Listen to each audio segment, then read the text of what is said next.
Well, nothing that comes out of Moscow can have any credibility or could be taken seriously. I mean, we've seen that their declarations are not only followed by action, so we need to base our decisions on what they are doing. And what we are seeing is continuing with the aggression. So they are trampling on UN Charter, they are disregarding international law, they are disregarding human lives, not only of Ukrainian citizens, of their own citizens, who they are sending to this illegal war to die in huge numbers.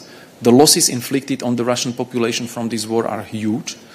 And not to speak about the damages caused in Ukraine, of course, in terms of human lives and infrastructure.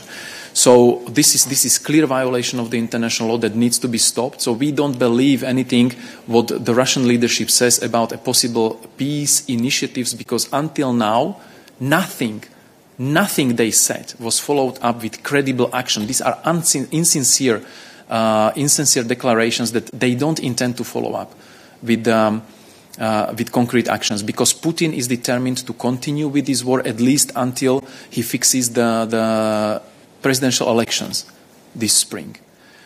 And when it comes to the Ukrainian peace formula, we see this as the most credible and most realistic basis for any kind of peace settlement.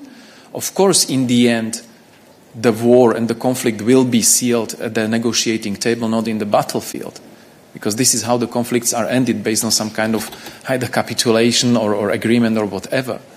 But as we said, the position of the European Union is clear. Ukraine has to win this war because Ukraine is exercising a legitimate right of self-defense.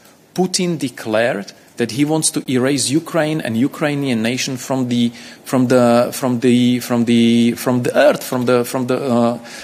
map of the world. So this needs to be stopped.